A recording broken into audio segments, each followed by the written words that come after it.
Hola amigos, ¿qué tal? Bienvenidos a nuestro programa de Carreño a los libros. Hoy, sábado 2 de septiembre. Como siempre aquí en Santiago de Chile. Harto frío hoy día en Santiago de Chile. Y llueve un poco también, ¿no? Yo miro a través de la ventana de la biblioteca. Pero es un frío soportable. Hoy un autor chileno. El último programa presentamos narradores brasileños, ¿recuerdan? Ahora hablaremos de un autor chileno, eh, bastante importante dentro de la literatura nuestra, ¿no? Me refiero a este señor, Baldomero Lillo. Baldomero Lillo. Un, un escritor, fíjense, yo diría bastante peculiar. Un hombre que escribió muy pocas obras. En realidad, en vida, 2 libros. Subterra, en 1904, y Subsole, en 1907. Después, gracias al trabajo de otro escritor, un tremendo escritor chileno también, eh, José Santos González Vera, el autor del clásico como Al Güey cuando era muchacho, él recopiló una serie de cuentos que bajo el título de Relatos Populares y publicó estos cuentos en 1942, varios años después de la muerte de Baldomero Lillo, ¿no? Y más tarde, en 1956, otro recopilador, José Zamudio, eh, en un volumen llamado El hallazgo y otros cuentos del mar, publica estos nuevos cuentos, estos nuevos relatos de Baldomero Lillo, como dije, en 1956. Entonces la obra de Lillo es muy corta, amigos, pero aún así dejó rastros, huellas indelebles en nuestra literatura. Y es un escritor que murió muy joven, muy joven. De hecho, vivió 35, 36 años. Nació en 1867 y murió en 1923. Así que si sumamos, son 67, 13 hasta llegar a 1900 más 23, 36 años.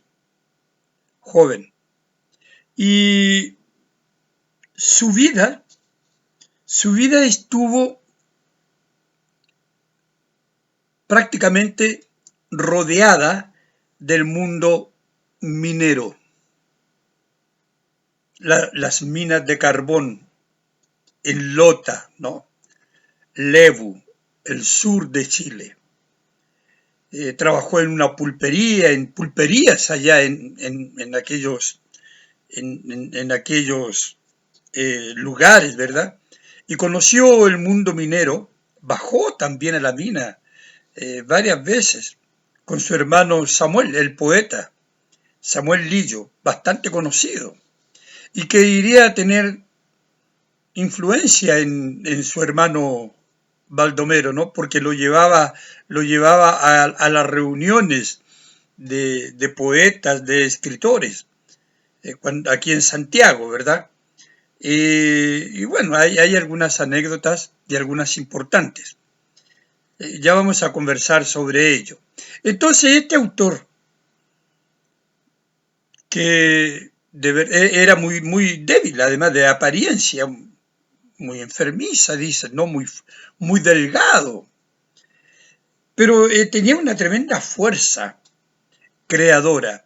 Es considerado en Chile el padre del realismo. Yo no sé, yo creo que más que el padre del realismo, por lo menos en Subterra, el primer libro, ¿verdad?, de este autor, eh, es un relato bastante vigoroso, eh, bastante fuerte respecto de la temática que presenta eh, sobre el mundo de estos obreros, esta clase social absolutamente olvidada por la oligarquía de la época, por la burguesía de la época, por el gobierno. Una sociedad que, que vivía una realidad que desconocía absolutamente ese mundo que estaba lejos para ellos, que era el mundo de esta gente realmente miserable, eh, socialmente, ¿verdad? Hablando, gente paupérrima, que vivía al 3 y al 4, que mal llegaba a fin de mes con los salarios de hambre que recibían. Una vida de verdad donde su destino estaba absolutamente determinado por este ambiente minero, por este mundo minero, por la explotación de que eran objeto. Entonces yo diría que más que un realismo que de una u otra forma describe esa realidad, ¿verdad?, de un modo natural, sin forzar esa realidad. Lo que hace Lillo es profundizar en el dolor humano, en mostrar este mundo absolutamente dantesco del minero. Entonces, yo diría que es el padre más bien del naturalismo chileno. El naturalismo es aquel movimiento, vamos a hablar de él, vamos a dedicar un programa especial que exacerba el punto de vista realista, porque quiere rescatar justamente lo más profundo del alma de ese personaje. Su desgracia, sus lamentos, sus miserias. No basta con describir el ambiente donde viven. No basta con describir esa realidad que de por sí es, como dije, del infierno, sino que va más allá de esta realidad y deja al descubierto el alma de estos personajes, su interior más profundo. Y esto está en Subterra, básicamente, ¿no? Bajo la tierra, claro, esto está ahí. Es un mundo de verdad increíble, increíble, terrorífico, ese mundo del carbón.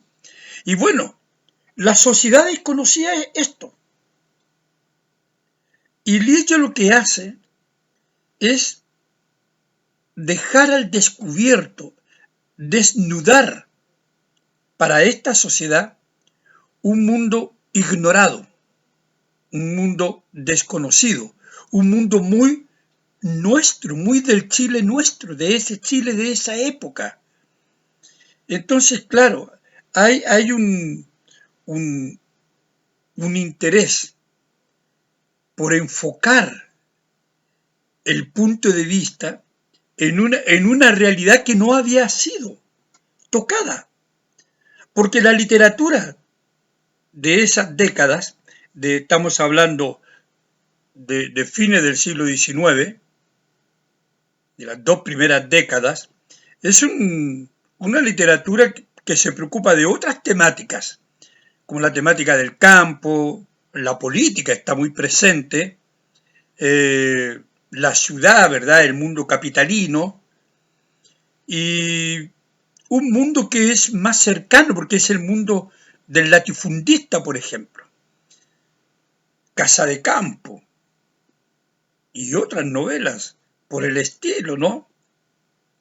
Que retratan precisamente esta vida citadina que corre paralela a la vida del latifundista, del campo, como se llama, ¿no? De la hacienda de estos hombres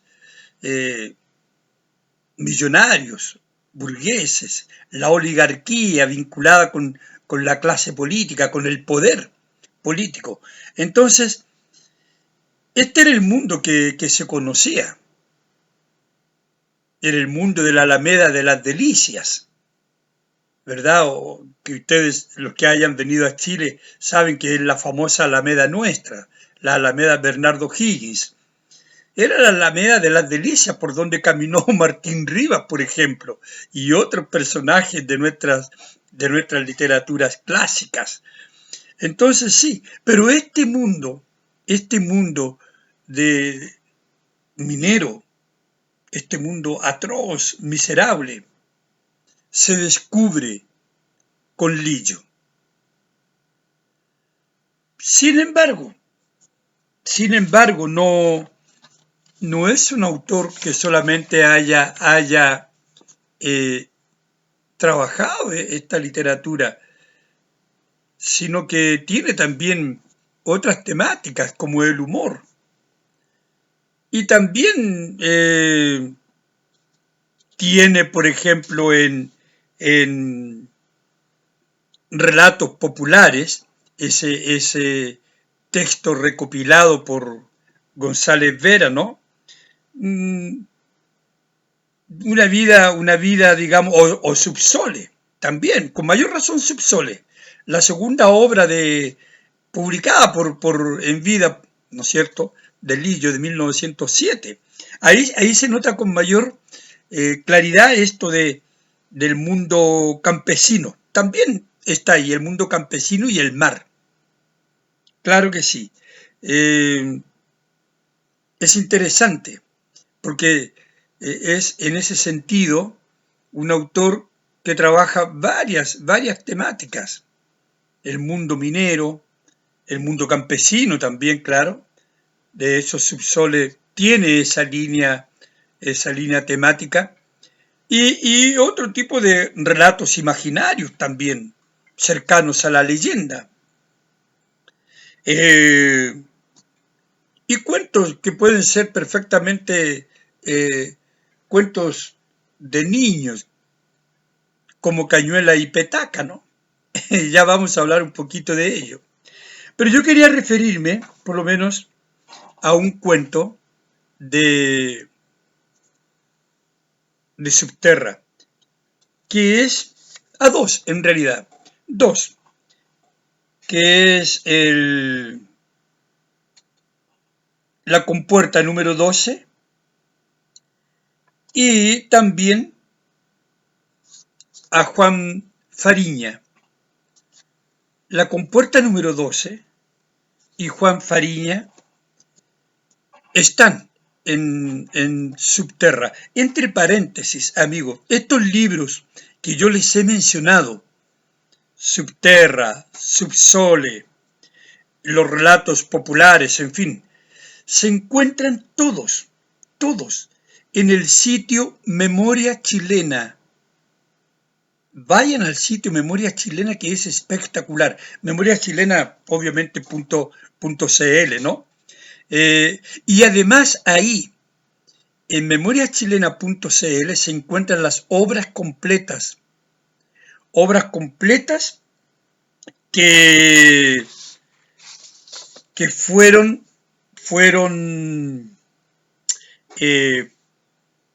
elaboradas por un estudioso famoso de la literatura chilena llamado Raúl Silva Castro. Y él es el encargado de la investigación bibliográfica, de la introducción, y estas obras completas de 1968 se encuentran ahí, en el sitio memoriachilena.cl. Por lo tanto, ustedes pueden leer toda la obra de Baldomero Lillo. Además, están separadas también. En el sitio está Subterra, Subsole, y hay artículos, en fin. Es muy, muy interesante. Es bueno recorrer el sitio Memoria Chilena para interiorizarse de la literatura del país. Es muy, muy interesante. Así que bueno, yo voy a referirme a este cuento brevemente, claro, porque para hablar de otras cosas también, ¿no? De otros cuentitos. Veamos acá. Yo lo tengo marcado por aquí. Aquí está. La compuerta número 12. ¿No? Está en esta antología, pero ustedes la tienen en las obras completas ya ahora ahí en Memoria Chilena. Leo un parrafito y después comentamos. Pablo se aferró instintivamente a las piernas de su padre. Zumbábanle los oídos y el piso, que hasta debajo de sus pies le producía una extraña situación de angustia. Creíase precipitado en aquel agujero cuya negra abertura había entrevisto al penetrar en la jaula, y sus grandes ojos miraban con espanto las lóbregas paredes del pozo en el que se hundían con vertiginosa rapidez. Así comienza la compuerta número 12. Pablo es un niño de 8 años. Es un niño de 8 años que su padre lo lleva a la mina para trabajar, para ver si el capataz lo admite, para que abra la compuerta por donde pasa el carro con el carbón. ¿Ustedes se imaginan lo que significa que un niño de 8 años, que además era debilucho, Pablito, ¿no? Deba comenzar a trabajar porque en su casa el sueldo de su padre, el salario de hambre, no alcanza? Vean ustedes la tragedia. La tragedia. La compuerta número 12 de verdad es un clamor, una denuncia brutal, y la sociedad debe haber quedado pero absolutamente chocada de conocer esta realidad chilena también que él desconocía, que ella desconocía. Imagínense este niño, el sino de este niño. Un sino que Baldomero Lillo se encarga, fíjense, de describirlo, de mostrar al lector lo que era esta realidad, ¿no? Fíjense, porque el capataz, cuando lo ve, le dice, pero hombre, le dice, pero si es apenas un niño, le dice el capataz, ¿no?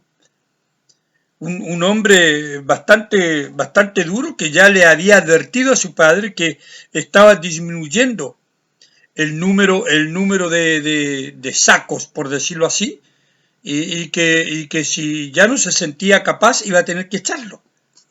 Imagínense el pobre hombre, que era el único sustento de su familia. Ahora, esta realidad cuando los hombres ya no podían trabajar más, las mujeres terminaban muchas veces en la prostitución. Entonces todo este drama minero es lo que Baldomero Lillo lleva a la literatura chilena, ¿no? Fíjense, Pablo debía tener lástima de sus pocos años, le dice, ¿no? Y antes de enterrarlo aquí, enviarlo a la escuela por algún tiempo, le dice el capataz. Imagínense el tipo que ya era un personaje bastante afín con el statu quo que se vivía, ¿no? Pues era un representante de la oligarquía, del patrón. Entonces le responde el padre: Señor, balbuceó la ruda voz del minero, en la que vibraba un acento de dolorosa súplica. Somos 6 en casa, y uno solo el que trabaja. Pablo cumplió ya los 8 años, y debe ganarse el pan que come.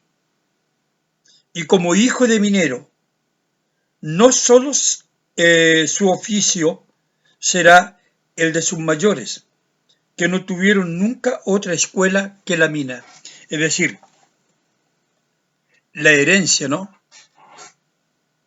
La herencia, el medio ambiente, que eran dos de los motivos del naturalismo, ¿no? El hombre tenía un tipo de comportamiento por herencia y por el medio ambiente.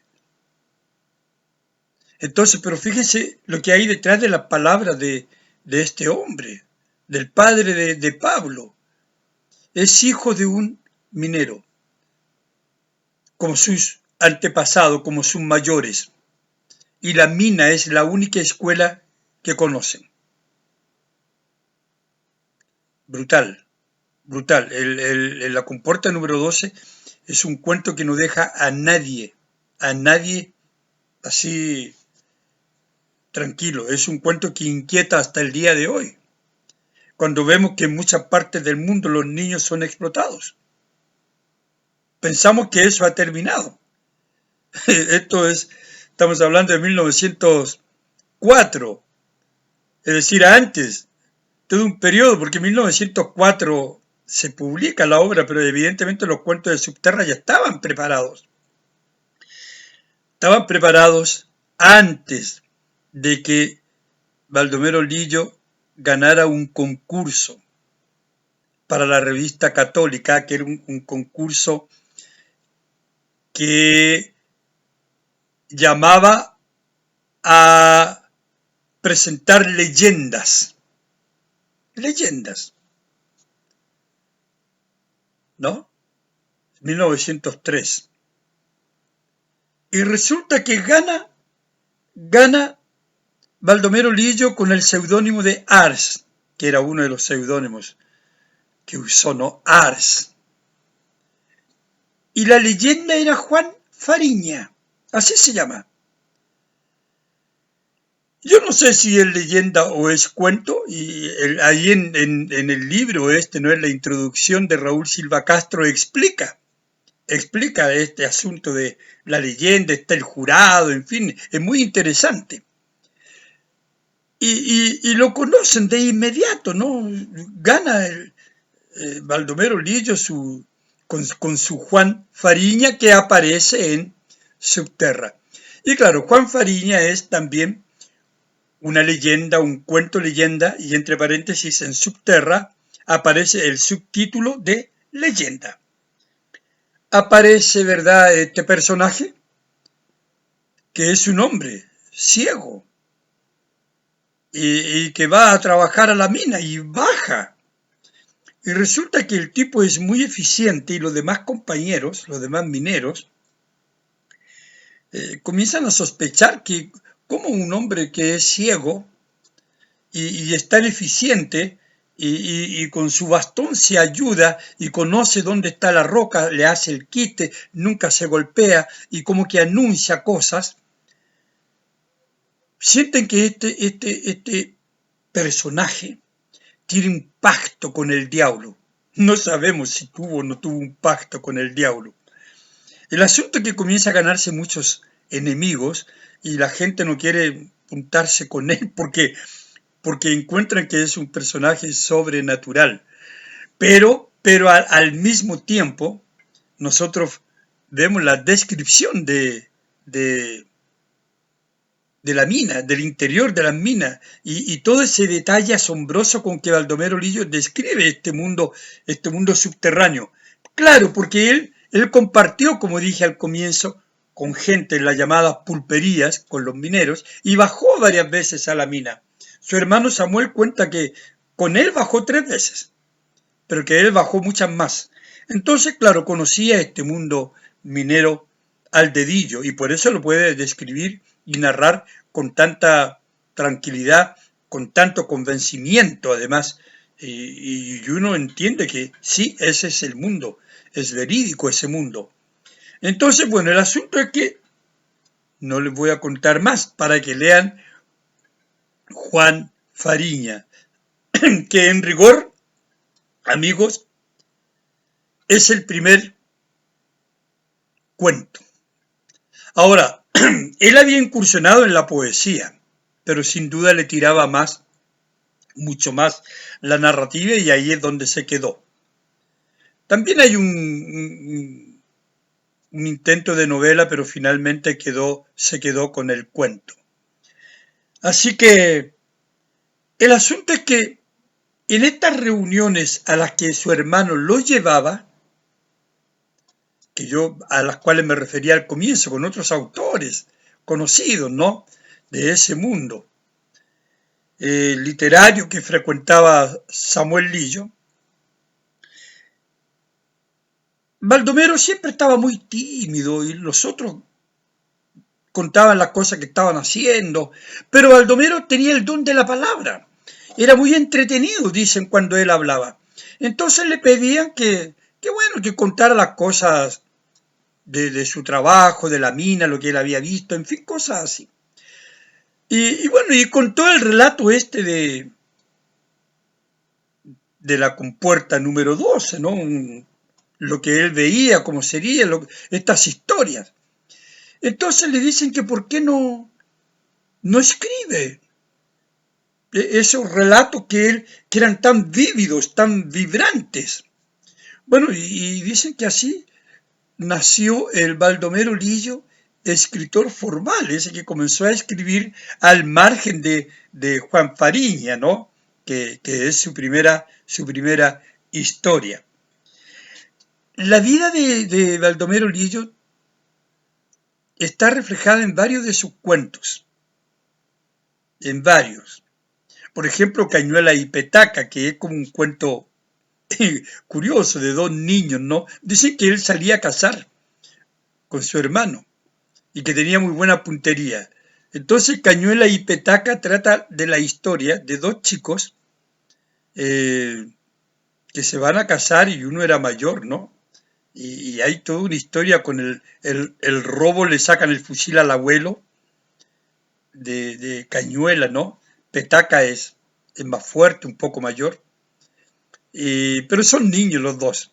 Y se encargan de robar la pólvora también de los campamentos mineros. En fin, es una historia bien chistosa y bien propia de aventuras de niño. Eh, Al final la escopeta del abuelo explota por ahí, pero ustedes van amigos a leer, yo les doy nomás estas recomendaciones de los cuentos, ¿verdad? Cuentos increíbles, pero decíamos que no solamente es esta vena minera, esta vena campesina, también está el humor, el humor. Lillo tenía un gran sentido del humor, amigos. Aunque parezca increíble, ¿no? A pesar de su físico, de su vida, de su enfermedad, en fin. Y a mi modo de ver, un cuento magistral, magistral, es inamible, inamible.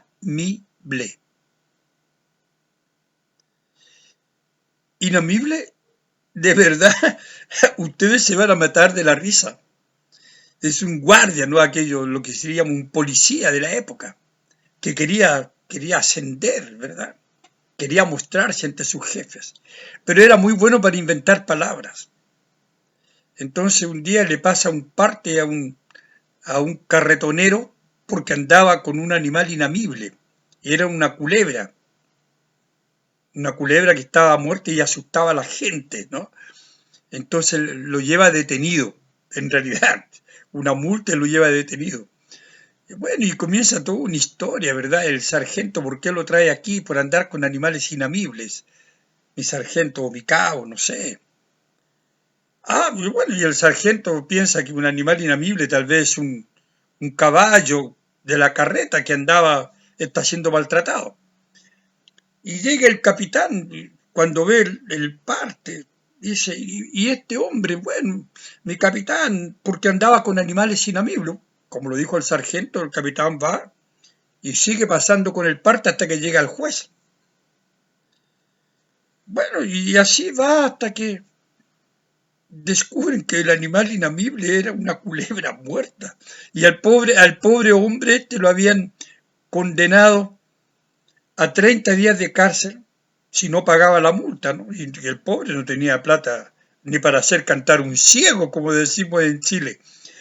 Entonces llega y cuando finalmente se descubre, no voy a decir quién, que el famoso animal inamible era una culebra muerta, por lo tanto no había ningún motivo para que el pobre hombre estuviese preso, ni menos que pagase una multa. Lo dejan en libertad y le dan dinero, le dan 20 pesos, me parece, ¿no? Entonces el tipo sale y dice algo así, oh, qué bueno, dice, andar con animales, con culebras muertas, voy a ir al campo, recoger una, que me lleven preso y me gano 20 pesos más. Es un cuento de verdad muy entretenido, amigos. Yo se los recomiendo porque van a disfrutar mucho, no solamente de este cuento, también de otros. Así que con esto, yo creo que ya tienen una noción de quién fue y lo que hizo Baldomero Lillo, este autor que está aquí. Y de verdad yo me quedo muy feliz de poder mostrárselos porque este es el propósito del programa de Carreño a los libros. Difundir la literatura, difundir los autores, nuestros autores y otros también ya clásicos. Eh, Interesar a la gente en este mundo maravilloso que es la literatura. Y bueno, a través ¿no? de Lillo, por ejemplo, que además es un autor que leyó a muchos clásicos, como Dickens, Balzac, Maupassant, Dostoyevsky, Turgenev, Esa de Queiroz, en fin, un autor, y Solá, claro, el padre del naturalismo francés, no Germinal, por ejemplo, y otras obras de Solá. Eh, sí, es un autor que comenzó a leer, había comenzado a leer Alejandro Dumas y novelas más juveniles, pero de repente comenzaron a caer en sus manos estos autores clásicos y se fue armando un mundo que también era desconocido para él, con toda esta riqueza literaria de estos narradores europeos. Así que amigos, sí, vamos con todo a leer a Baldomero Lillo, sobre todo que su obra está ahí, al alcance de un clic. Bien amigos, espero que este programa haya sido de su interés y nos vemos y a ver si este en breve, sí es en breve. Chao amigos, que lo pasen bien.